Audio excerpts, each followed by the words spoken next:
15th. Thank you so much for joining us. Betsy Klein working from home today. I'm Jay Crawford. Betsy, a very good Wednesday evening to you and, of course, to everyone watching from home. Absolutely, and I'm sure a lot of folks today got up, they saw the latest news coming out of Berea, and they said, boy, Betsy was with Baker and Emily Mayfield at the start of the week. I wonder what's going on with that. So, out of an abundance of caution, we decided to keep Old Kling home. So I'll be working from home for the next couple days as we figure out what's going on. It's truly an abundance of caution, and quite honestly, because the holidays are coming, and I don't want to have any problems with anybody going on, whether here or at work. So with that, we start at 5 with the blow to the Cleveland Browns. Yes, you saw it today. That news broke. Most certainly 6 more players have been put on the COVID list, including Baker Mayfield, along with Coach Kevin Stefanski and a running backs coach. That's right, Betsy. We have team coverage for you tonight on the very latest developments. Emma Henderson spoke with doctors about breakthrough cases. We'll get to that in just a second. But first, the voice of the Browns, Jimmy Donovan, is here with us now to break down everything we know. Jim, 17 players for the Browns, and some coaches, too, are now on the COVID list. The number one question that I'm hearing a lot today, and I'm glad you're here because you're going to put this to rest. A lot of fans are saying last year the Ravens had a game moved into the next week because they had so many positives. Any chance at all that the league can step in and do anything, or is this a Saturday or bust date? Yeah, the game you're talking about last year was the Ravens-Steelers, right, which finally got moved into the middle of the week, a game that we saw here on Channel 3 because it was an NBC game and was supposed to be a Sunday night game. The answer to your question is no, I don't think that's going to happen. Yeah. I think when the NFL came out and was so rigid before the season started about you must get vaccinated, and anybody or any roster that doesn't see a lot of players being vaccinated, then they would stand to have games forfeited rather than postponed. So I think the only options here right now for the Browns are to go out and play the game with the guys they have, whoever those guys are, or to forfeit the game. And the Browns say we're going to play the game on Saturday against the Las Vegas Raiders. So if you thought yesterday was bad, how about today? The Browns get hit again right at the tippity top of the coaching tree and on the roster too. Kevin Stefanski tests positive. Now imagine, he's been vaccinated and also received the booster shot and has no symptoms at all. But as it stands right now, he will not be able to coach the team on Saturday unless he can squeeze in 2 consecutive negative tests. And so just like last year in the playoff game against Pittsburgh, at least right now, he'll be watching the game from home. We have to focus on our job, and then we have to do our job. I understand that there's distractions. I understand that there's a lot going on. But I really don't care. I think what I care about is making sure that we have our best week of preparation. So who would coach the Browns? Well, the guy that coached them in that playoff game, special teams coordinator Mike Prefer. Now, he did it in Minnesota with the Vikings, and he did it very well last year at Heinz Field. Sit in for Kevin Stefanski. So he would be the interim head coach for the team, and all day long he was saying he is ready because they have such a great staff. Now, when I said at the tippity top of the roster, we go to the quarterback position, and Baker Mayfield tests positive for COVID-19. And as it stands right now, he will miss the game against the Raiders coming up on Saturday. That means that Case Keenum would step in and get the start. Keenum, of course, was forced into this situation in the Thursday night win over the Denver Broncos when Mayfield was injured, and he came in and he played very, very well because he knows the offense so well. He's a veteran, and he's won a lot of games in the NFL. And so the Browns are comfortable having him go in to play as the starter coming up on Saturday in really that must-win game against Las Vegas. Now, others, too, went on the list today. Defensive back Troy Hill, safety John Johnson III. We told you about Baker Mayfield. Malik McDowell is having a good year in his first year in the interior of the Browns defense. Ifeadi Odenigbo, who came up with that fumble recovery in the second half last week against the Baltimore Ravens, he also goes on the list. Also a practice squad player, Nate Meters, also went on the list today. Wow. There we go. That is a mouthful. Okay, 2 things quickly now. These guys are vaccinated. These are all breakthrough cases. The Browns on their roster have only one player, and I don't know who that player is, Jay, but only one player who is not vaccinated. So really, they're 99-point-something%. I was talking with Jimmy before the show, and you had fascinating information about how the NFL changed the way they test this year. Last year, it was on a daily basis. Yeah. This year, because they pushed the vaccine so hard, That's right. they said it would only be on a weekly basis. So if you're wondering, why are we always hearing about these positives on Monday? That is why. Unless a player comes up with symptoms during the week and he's tested, that's why we're hearing about them on Monday.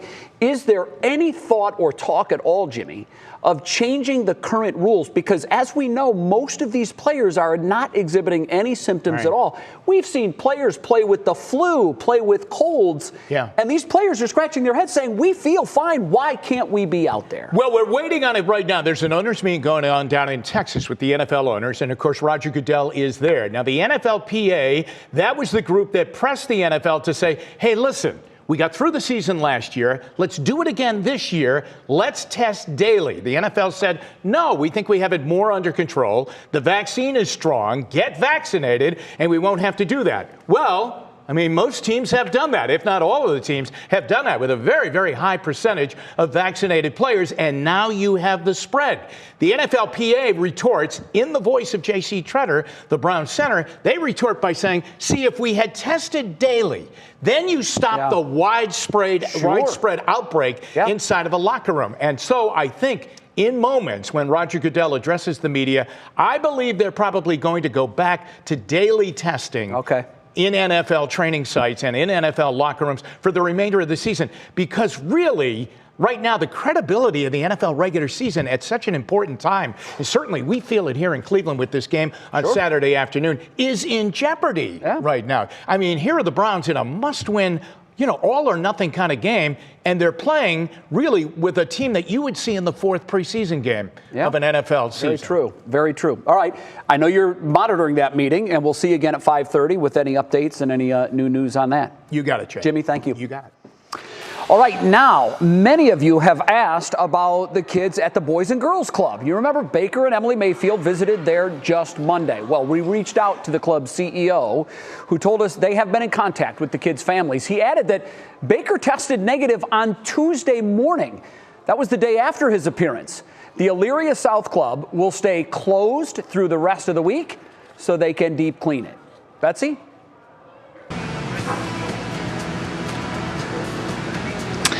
All right, well, now on your feet at 5, these Browns breakthrough cases have all of us taking a closer look at just how we can keep ourselves best protected. Emma Henderson joins us right now. She's been talking to folks at the Cleveland Clinic. And Emma, 10,588 new cases reported in the state of Ohio today. Hospitalizations are up. The ICU admissions are up. And you got to ask, what is the big piece of the puzzle that these doctors are still pointing to at this point? Well, they're saying it's vaccines. They're a very important piece of that puzzle. They say they're our greatest protection from those long-term side effects researchers are still learning more about.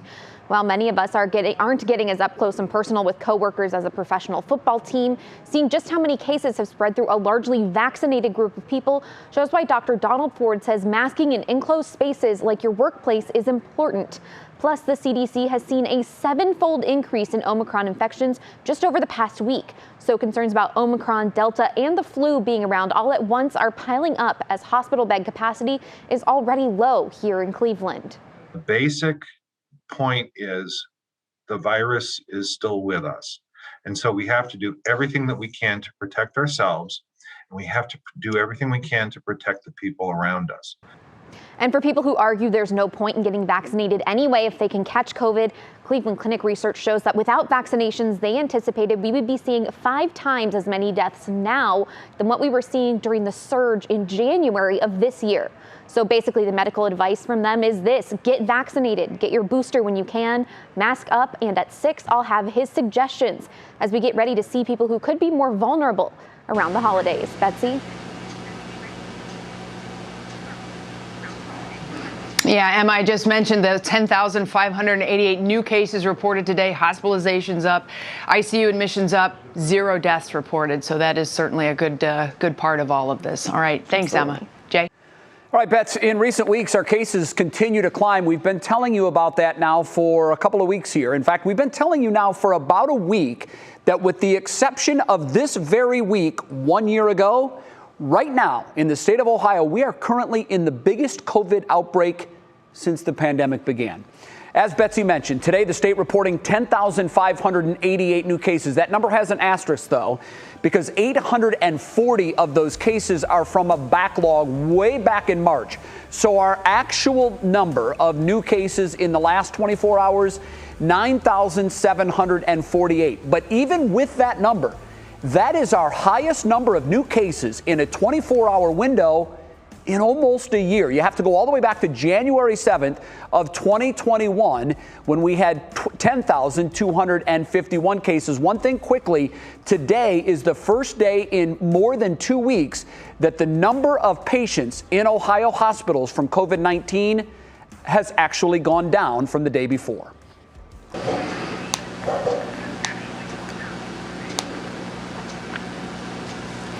Well, for all of you last-minute holiday shoppers and shippers, we have officially reached the deadline for shipping, at least the start of it. Today is the day to get your stuff to USPS and FedEx for ground shipping if you want to get your gifts under the tree by Christmas. And for those of you who are going to be doing some shipping overseas, well, Isabel Lawrence got a peek behind the curtain during this busiest stretch of the year. Isabel? Yeah, hi, Betsy. I know things look pretty quiet here behind me at DHL's Middleburg Heights location, but that's because all of the drivers, all of the trucks, they're out on the roads right now delivering about 3,000 packages across Northeast Ohio. But we were here earlier when all of that loading was happening, so let's go ahead and show you that footage.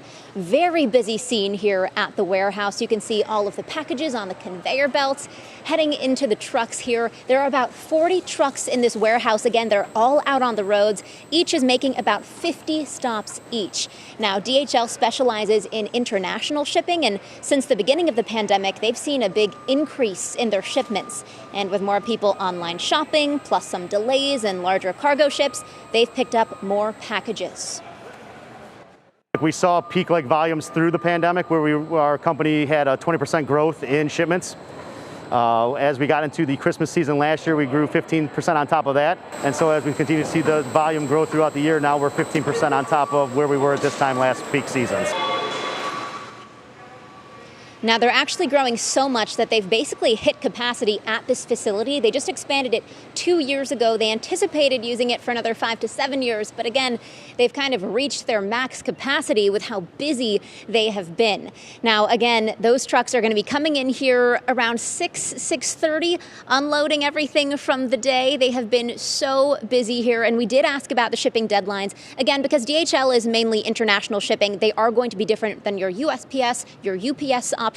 So it really does depend on just the timelines of the country that you're shipping to or receiving from, since that might be overseas. However, we did ask. They told us the best bet for you is to get everything in by Friday. In Middleburg Heights, Isabel Lawrence, 3 News. Well, certainly a lot of folks are watching those deadlines, and now it's going to start to cost them the longer that they wait. Thanks so much, Isabel. Jay? And on what's new, so many of you have reached out on social media. You want an update on our senior medical correspondent, Monica Robbins' post-surgical condition. Well, we have that update for you, and it is coming up next. And musician Flavor Flav was involved in a bizarre and tragic accident yesterday. Kiara Cotton has the details. That's next in Pop Break. And Matt Wintz. What's up with the forecast, my friend? Well, I'll tell you what, temperatures continue to be up, Jay. We are in the 50s once again today, and temperature's going to kind of flatline overnight tonight. It's going to be very mild overnight. And then tomorrow, we're going to be approaching the record. In terms of your outdoor forecast tonight, we stay in the 50s. We've lost most of the rain. It's going to be fairly dry tonight. And then we talk a wind maker that arrives during the overnight hours into tomorrow. We'll talk about that. We'll talk big picture scale across the country, and we'll take it through your Christmas week coming up.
I could.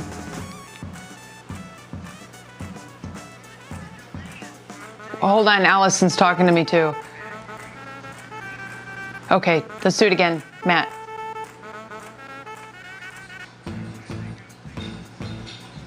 Go.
As many of you know, our good friend Monica Robbins had to undergo another surgery for her brain tumor. And we have some good news to report to you this evening. Her surgery went well, and she is in high spirits. Now, in true Monica fashion, she is finding a way to have humor and laugh. Look at our girl throughout all of this. She sent us this picture of a medical pad covering her face. And, of course, there's some nice beautiful googly eyes on it right now. That's our girl. That is so Monica right there. Before her procedure, she posted this on Twitter saying, "Gratitude is my attitude. I'm so thankful for each of you who took a moment to think of me.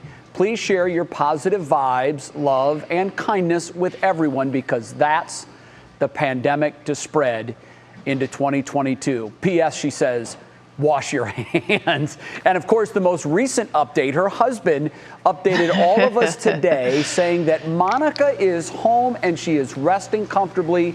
And we are told that the surgery went very well. And Betsy, there couldn't be any better news than that.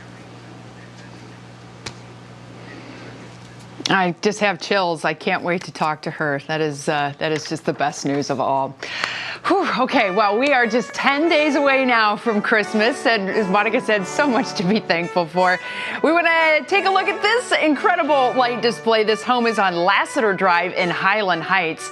We love showing off these lights. It's so fun to see them from all around Northeast Ohio. Now, if you want to show off your lights, go to the WKYC app, click on the Near Me feature, and upload pictures of a video with the Share With Us link. We'd sure appreciate it. Yep, that's a beautiful image. It absolutely is, and we're seeing it all over Northeast Ohio. Matt, your weather word today, I'm going to go back to Monica's story. I think this is fitting. Grateful is your word of the day. Sure. Yeah, we'll get that in there. A couple of things coming to mind. There's an incredible system out in the Plain States right now, Jay. It's the one we've been forecasting over the course of the week, watching the track of that low, and it's ongoing now. We've got some maps to show you here, but I've got some words in mind in terms of the fact that we're not getting that weather coming here locally. We're on the warm side of things, folks. We're going to stay on the warm side of this system. We're in the 50s right now. Temperatures are going to hold right where they are pretty much all evening. They may even go up a degree or two as we approach the daybreak hour, all being driven on strong southerly winds, gusty up towards the lakeshore. Haven't really hit the peaks yet. We'll see them ramp up overnight tonight. Real gusty winds arrive as we get into the overnight and tomorrow. Look at this record warmth across the country right now. 70s as far north as areas of Iowa up into southern Minnesota. Look at the contrast. So 74 Kansas City, 26 degrees Pierre, South Dakota. Something's going on in the plains, right? And this is just an incredible low pressure system. You can see the warmth. You get the cold air back and behind it. We've got severe weather outbreak once again on the leading edge of this, as expected. That skinny line of storms. Betsy showed that so perfectly at 6 yesterday.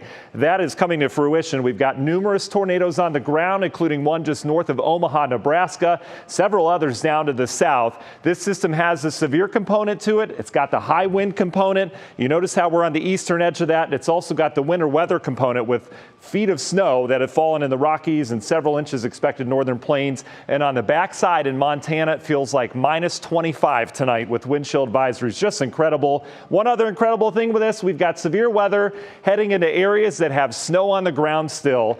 Just a wild system on the Plain States. So the wind field with this, notice it's west of us. I am grateful that the system's going to stay off towards our west because you could see the strong winds head through Chicago tonight. Yeah, we get breezy. We're going to have some wind gusts over 40, perhaps 50 at times tonight and tomorrow. But the bulk of this system's going to miss us just off towards the west. In terms of our local wind gusts, you notice how we go through time. Midnight, 2 a.m., 4 a.m., especially for that morning commute. We're going to be doing what we did last week all over again in terms of the wind. So clouds, no rain tonight. We'll have partly cloudy skies. Winds will be gusty. Tomorrow, rain arrives later in the day with the frontal passage. Will cool down.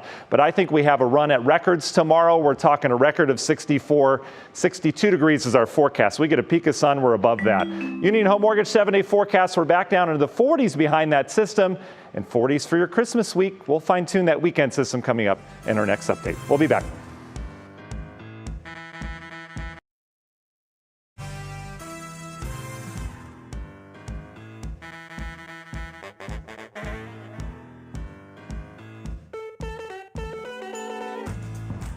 Sorry, my mic wasn't on, but here we go. Thank you.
It's time for Pop Break. Kara Cotton joins me on the What's New set. Kara, what happened to Flavor Flav? What a crazy story. This story is crazy, and we are certainly keeping the rapper in our thoughts and prayers. The Public Enemy musician was involved in a near-fatal accident on the road from Las Vegas to LA yesterday. According to reports, rainfall caused a boulder to fall down a cliffside and land on the side of his car. A rep for Flavor Flav told People magazine that while the 62-year-old survived and he's okay, he's a bit emotionally shaken up. We wish him the best. And congratulations are in order for WNBA superstar Candace Parker. In a post on Instagram, the 35-year-old celebrated her 2-year anniversary to partner Anaya Petrikova and revealed that they're expecting. For the first time ever, she shared the pictures of their big day and of Anaya's growing baby bump. She captioned the pictures, "To know me or you is to know our love. This journey hasn't been easy, and I am proud of us and what we have built and who we've grown to become both individually and together." The Chicago Sky captain is already mom to 12-year-old daughter Layla. And we have a winner. NBC's singing competition The Voice crowned its season 21 winner last night, and it was a star-studded event. Not only did the show's coaches, John Legend, Kelly Clarkson, Ariana Grande, and Blake Shelton perform, but so did more than a dozen other superstars, including Jennifer Lopez, Coldplay, Keke Palmer, and Carrie Underwood, just to name a few. But it all came down to Team Blake's Wendy Moten and Team Kelly's A Girl Named Tom, and the sibling trio from Pettisville, Ohio were named the winners. This is the first time, Jay, in the show's history that a group has taken home that prize. All right, very good.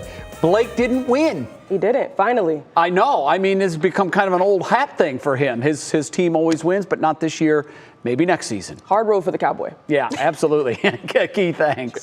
Bets? Well, straight ahead for us here in the next half hour of What's New, we are 10 days away from Christmas Day. And if you haven't ordered a gift yet that you need, well, you better get to shipping it because we are running right up on those deadline dates. And we have more on the next set of deadlines that are coming up. Plus, we have more on our top story, the Cleveland Browns roster now riddled with COVID-19. Voice of the Browns, Jimmy Donovan, will be back with us with the latest on that. And we have the story of an invaluable resource, a bridge of sorts between kids with a love of reading and a steady stream of books to read.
And now, live from WKYC Studios, this is What's New.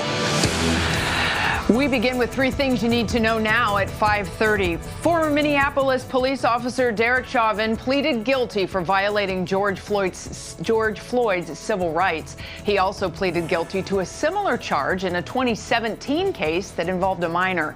Now, as part of the plea agreement, prosecutors are asking for Chauvin, who was convicted of murdering Floyd earlier this year, be sentenced to 25 years in prison. They want him to serve it concurrently with his 22.5-year sentence for the murder conviction. Well, late this afternoon, Playhouse Square announced that it is canceling its Light It Up event due to COVID concerns. The organizations put out this post saying ticket holders can exchange their tickets for another performance, or they can get access to stream the on-demand performance. They can do that online.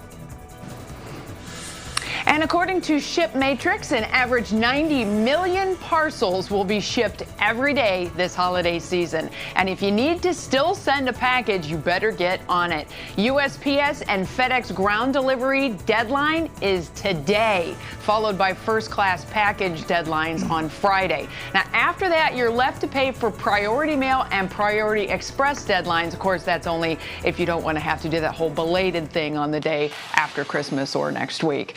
Well, with that, we welcome you back to What's New. I'm Betsy Kling, live from my living room today and for the rest of this week. Out of an abundance of caution, Jay, at 5 o'clock on Monday, I was with Baker and Emily Mayfield at the Boys and Girls Club, Lorraine South in Elyria, and we had a wonderful time. The problem?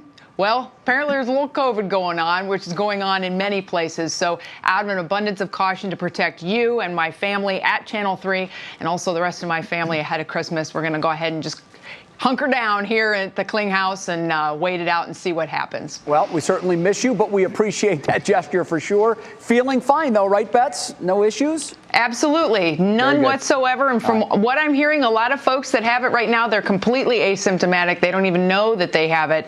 And I think that's probably leading into this huge surge that we have going on. And that is a result of the vaccine. It may not keep you from getting it, but it does in most cases keep you from getting ill and going to the hospital. All right, first at 5:30, yeah, you guessed it, it is our top talker. It is not the news any of us wanted to hear today, but Browns head coach Kevin Stefanski, COVID positive for a second time. Remember, he missed the Steelers' regular season game a year ago. Quarterback Baker Mayfield, also among several others who have tested positive for COVID-19. Voice of the Browns, Jimmy Donovan, joins me now on set. I remember sitting here yesterday, and we literally were thinking, it can't get any worse. I know, yeah. And it has. You know, and even today, Malcolm Smith, the middle linebacker now for the Browns, of course, with Anthony Walker being out last week with COVID-19, he was asked, is this the end of it now? And he went, I don't know. You know, maybe we'll get more positive tests coming up tomorrow. The only thing I would say, Jay, is that the Browns are being tested every day now. Sure. So basically, I mean, they're really under watch. All right, the news is not good, especially as you get ready for a Saturday game that you really need to win against the Las Vegas Raiders. Baker Mayfield, the Browns starting quarterback, tested positive for COVID-19. As it stands right now, he will not play on Saturday. Now, he is fully into the practice week virtually, and the team has told him, get ready for Green Bay on Christmas Day. So who will handle the game on Saturday at quarterback? Not a bad choice. Case Keenum. He'll get the start. He got the win against the Denver Broncos mid-season when the Browns really needed a win in that Thursday night game. He threw for 199 yards and a touchdown. This will be his 64th career start. Now, with Kevin Stefanski out because of COVID-19, Alex Van Pelt will be the Browns offensive coordinator. More importantly, he'll be calling the plays, and he loves calling the plays for a guy like Keenum. He's a really, a true pro. We're very lucky to have him. He's a guy that can come in and win one game, a bunch of games for you. He's shown that in the past. And, regardless of who he's out there, we know that, the moment won't be too big for him. He's been there before, and he'll be calm, collected, and be a great leader for us if he does play on Sunday, yes.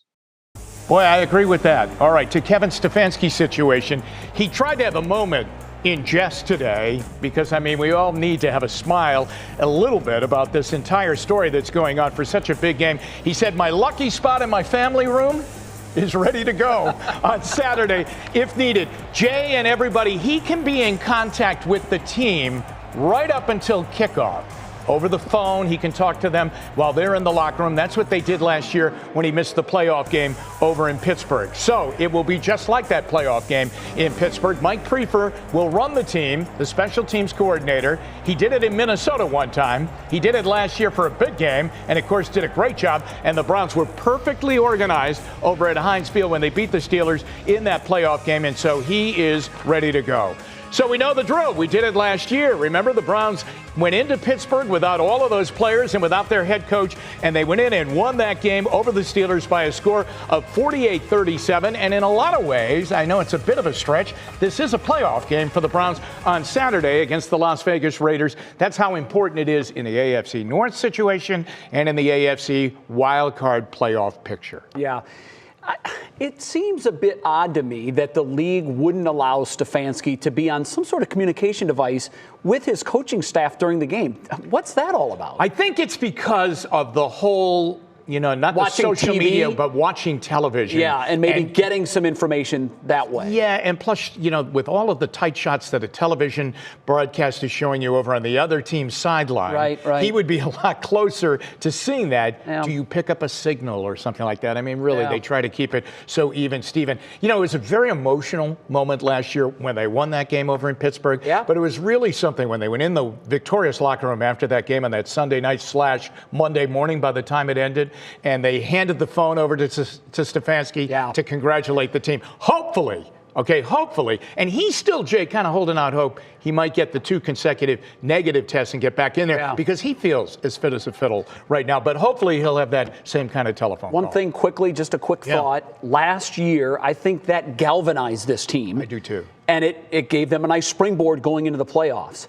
If they can somehow get through this with this limited roster and get the victory, maybe this is the spark that this team needed to turn it all around. Yeah, I agree with you. And I think that the other thing that's going to help them a great deal is that they are at home. Yeah. Okay, remember, they did that at Heinz Field. Now, minus all of those Steeler fans because they had like 3,000 or 4,000 in there. They still did it on the road. They still did it on the road in a temple of doom for them throughout the years since the place opened up its front doors. So they'll need you on Saturday. The 12th man will be important for them on Saturday because they only have about 13 guys as it stands right now. Make some noise if you're going to the game. Absolutely. Jimmy, thanks. We'll see you at 6. All right. Thanks, Jay. Bets? Next for us here on What's New, social reaction is pouring in on the news. The Browns roster was hit again today, and man, was it hit hard by COVID. Stephanie going to have reaction and clicking in Cleveland. Then a group of selfless volunteers are making sure every kid has plenty of books to read. We'll share the story about this incredible book bank that's making a difference for Cleveland students. But as we go to break, here is Matt. He is our weather in a jiffy. Matt, we all could use a smile right about now, so do your thing. Jay, these winds in the Plain State's incredible. They've had gusts over 100 at times in Colorado. I captured some live footage of a birthday party. This was a dad trying to do his thing for his daughter, and that's just what it's doing out in the plains, and this is everywhere. We'll take you through some of the numbers and take a look at next week coming up. We needed that.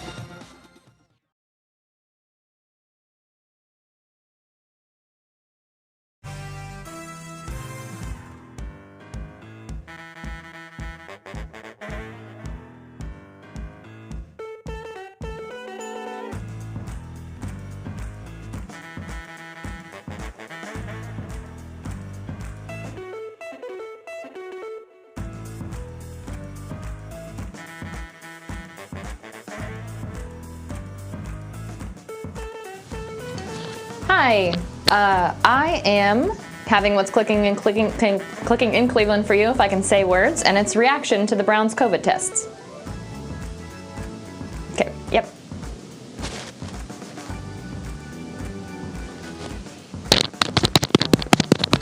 Do you hear it? Okay, yep.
I'm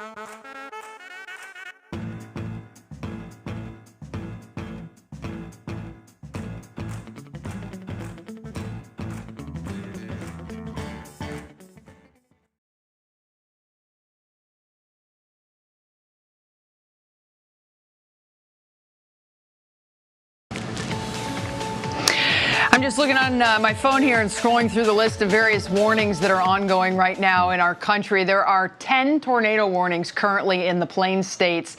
And get this, in Nebraska and South Dakota, not only do they have tornado warnings that are going on right now, but they also have snow squall warnings in those same states going on. This storm system is a doozy, Matt. Yeah, Betsy, you're absolutely right. You know, some of these places, I was watching some live footage of Denver earlier. They had a very warm morning. Then they had that snow squall warning, and it came out of the mountains. And boy, they had 55-mile-per-hour winds, up to 100 miles per hour in the mountains. I mean, just an incredible storm system. And that change has taken place rapidly out in the plains. For us, we deal with wind and warmth. That's it, right? How lucky are we to be in this spot on the weather map to miss the system? So the wind will continue to increase overnight tonight. I mentioned the warmth.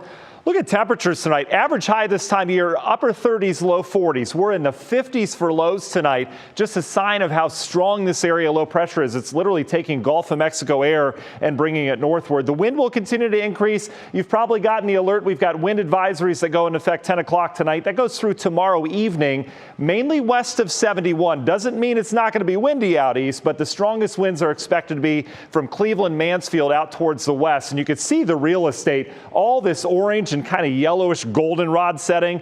That is the high wind from this system. Just a huge wind maker because it's just such a strong area of low pressure. It's literally a vacuum. All the air has to flow into it to fill it. We've got the severe weather that we showed earlier in the show that Betsy was mentioning taking place areas of Iowa and Nebraska. We've also got winter weather on the northern side of things, and they have wind chill advisories out in Montana where it's typically cold, right? They're going down to 25 below wind chills tonight. Here's this system, compact little area of low pressure. This thing is a strong one. We've got warm, record-setting air being drawn northward. There's your line of severe weather on the northern fringe of it and the eastern fringe. Numerous severe thunderstorm and tornado warnings.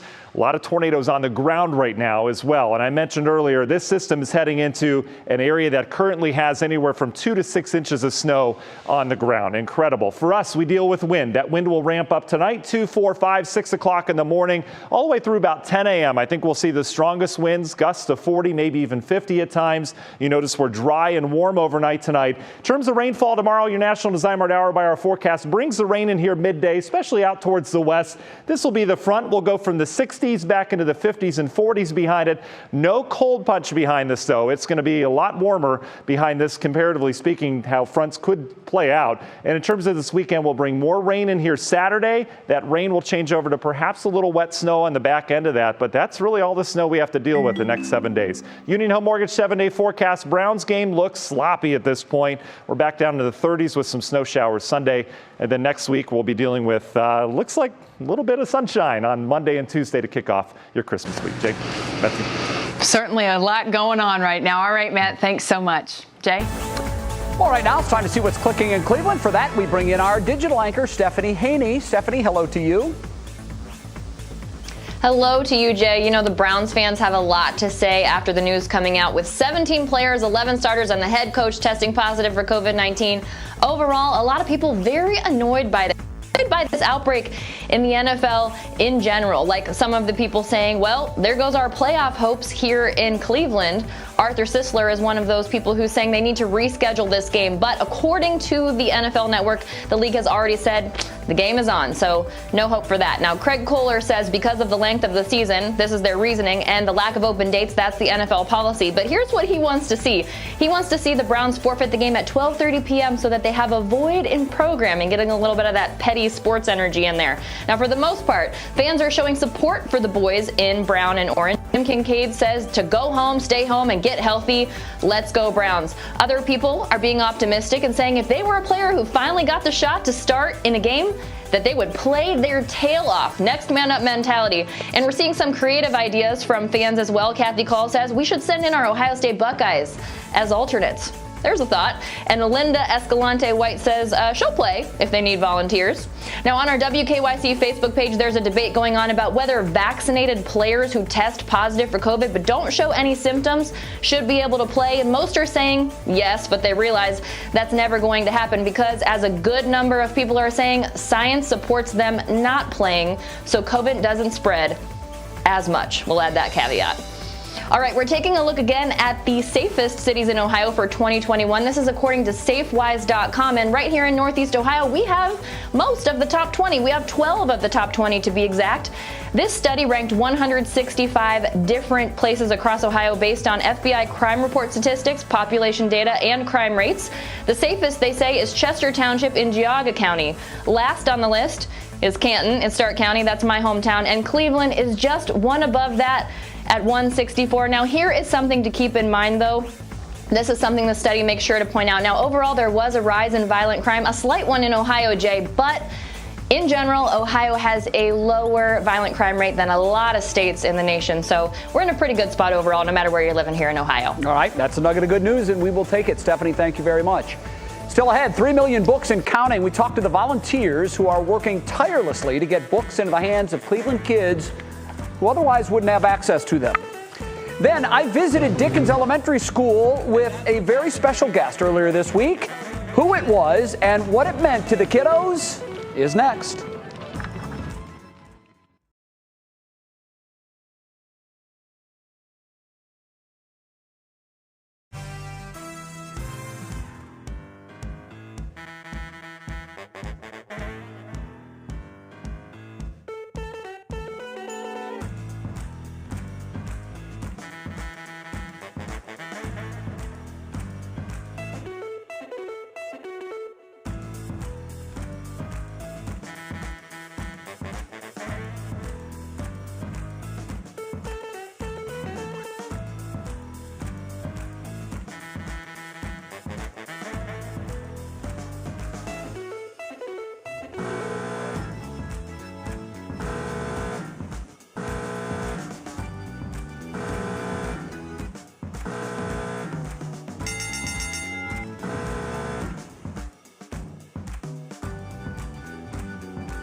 As we continue our Education Station series, we wanted to introduce you to a special place, the Cleveland Book Bank, where volunteers work tirelessly to get books in the hands of kids who need them. Our Lindsay Buckingham reports. I think this could be short. Early reader. Here at the Cleveland Kids Book Bank in downtown Cleveland, words matter. We give out hundreds of thousands of books a year to kids who need books. And just so we're all on the same page, since opening 5 years ago, Cleveland Kids Book Bank has distributed 3 million books to kids throughout Greater Cleveland. Many kids who have not had a home library, who have not owned a book in the past, now have access to books. What may look like busy work to you serves a far greater purpose for these volunteers. The idea that there are 75% of kids in the city of Cleveland who don't have books in their home. So I am happy to know that these books are getting out there in somebody's hands. Remember this book? Cleveland Kids Book Bank Executive Director Thea DeRosa Serra says the mission is a team effort. We have 1,300 different partners who order books from us, and our biggest partners are school systems like CMSD. We work with Head Start programs, county programs, nonprofits, after-school programs. Why are there hairs up inside of your... Programs like the Wednesday Book Club at Charles Dickens Elementary School, where it's not just about reading, it's about growing something at home these kids have never had. And they do some fun activities and some fun lessons, and at the end of the week, kids get to take that book home to help build their home library. And they're building on this too, early reading. Our mission is we want to build a strong foundation for literacy and reading at a very early age, and we want to do that because so many studies and statistics show that children who have a strong foundation in literacy really excel in academics all around. Words matter, at home, at school, and right here at the Cleveland Kids Book Bank, where smiles and books come for free. It's a special experience. Lindsay Buckingham, 3 News. Well, the book bank is always looking for extra help. So if you are interested in volunteering or if you'd like to make a donation, head to WKYC.com for a link. And Jay, I hear you got to spend time today at Dickens Elementary School. I did, Bets, and it was such a pleasure for me. It was earlier this week. If you've been following our education series, you know that we are monitoring the reading progress of elementary students there at Charles Dickens Elementary. Monday this week, I had the pleasure of spending time there, and I was pleased to be able to introduce a member of the Harlem Globetrotters, Zeus McGlurkin. I told the kids of how Zeus had been cut from every basketball team he ever tried out for until his junior year of high school. Now he plays on one of the most famous basketball teams in the world. Never give up was the message, and the kids really enjoyed spending time with Zeus. You're going to take the ball around your back, around the other way, pull it out. Off the elbow. Zeus stressed to the kids the importance of reading and staying true to who they are, reminding them it's okay to be kind and to stay kind throughout your life. By the way, the Globetrotters are playing at Rocket Mortgage Fieldhouse on December 28th, and tickets are still available. Love that story, Jay. Well, it's a once-in-a-lifetime tip. The Christmas blessing one waitress got, that's coming up in our show as Something Good. 2001, the Leaning Tower of Pisa reopened. It closed for 10 years while crews stabilized the structure. How far does the tower lean today? Is it 4 degrees, 5.5 degrees, or 7 degrees? The answer when we come back.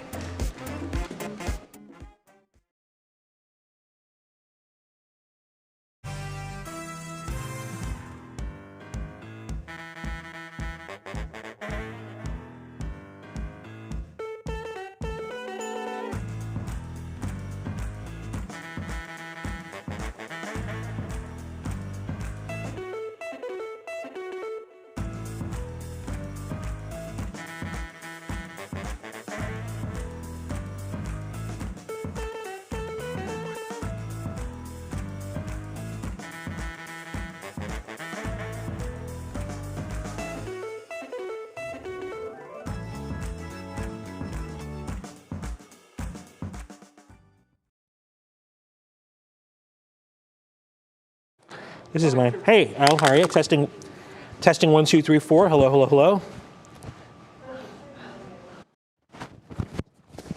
Hey, Al, mic check. 1, 2, 3. Mic check, lowercase nose mic. Right here. Hold on. Let me fix it. Mic check. 1, 2, 3. Mic check, Fix it. My IFB.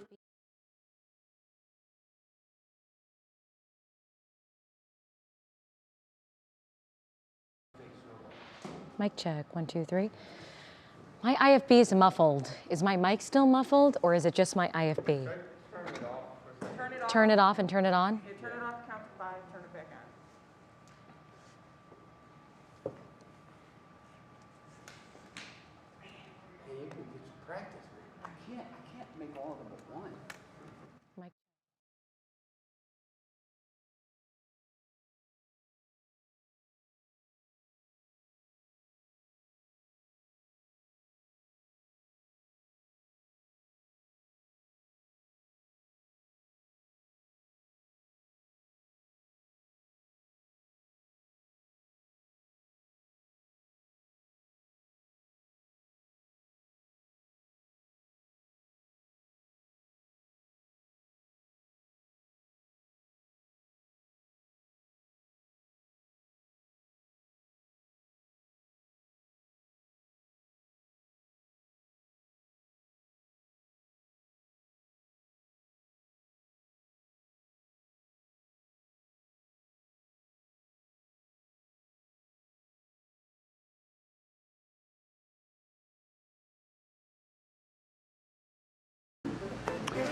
Okay, before the break, we asked you how far does the Leaning Tower of Pisa lean?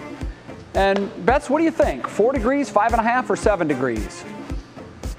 Well, it's always moving, right? Because they keep trying to cryogenically freeze the ground to prop it back up. So I don't know what it's at right now. Well, it right now is at 4 degrees, but it once leaned 5.5 degrees, which is crazy because that means that the top was actually 15 feet off center from the bottom.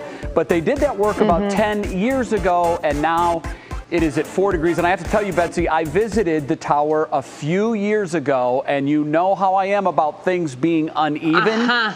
It drove me bananas. Yeah, it drove me bananas. I got to see it in the 90s, and it was like one of those things like you sat there and then you kept finding your head tilt along with it. You're trying to justify all of that. It's crazy. Oy. Hopefully they got it stabilized now. All right, well, let's take a look at today's show as something good because this is coming to us from Maryland. A waitress received an early Christmas gift in the form of a tip. Roxana Salinas was working at the Silver Diner last week when a group of people who just wanted to do some good in their community left her with a $910 tip, and that was on a $25 check. Wow. I don't even know what that is. Jay, you're better at math. That's a big increase. That's a heavy tip. And customers at the diner say that it couldn't have gone to a better server. The giving is not done, though. The Secret Santas told Salinas that they're planning to strike again somewhere else this holiday season. So certainly make sure you tip your waiters and your waitresses and your servers. They've been through so much in the last 2 years. They're trying to catch up too. And boy, if they're doing a great job, tip them well. If they're not doing a great job, tip them well because they're still doing that job for you. This is all coming from someone who formerly was a server, so I get it. Absolutely, it certainly helps. That's going to do it for today. We're out of time, but we're back tomorrow at 5, and we hope to see you then. And what matters most with Russ and Laura starts right now. Now at 6, breaking news. 14 Browns players, including Baker Mayfield, and 2 coaches, including Kevin Stefanski, now test positive for COVID. The voice of the Browns, Jimmy Donovan, is here with the latest and what it means for Saturday's game. Also, breakthrough cases. We ask experts if they're on the rise and if the new Omicron variant is to blame. Countdown to Christmas. Just 10 days to go, and the shipping deadline is here to make sure those gifts make it under the tree on time. And it's winter. Really. Temperatures hit 60 degrees in Northeast Ohio today. What's going on with this weird weather? The chief, Betsy, explains it all. From the WKYC studios, this is What Matters Most. And good evening. Thanks for being with us tonight. I'm Russ Mitchell. And I'm Laura Queso. We begin with big news about our Browns, the health, and of course, the game this weekend.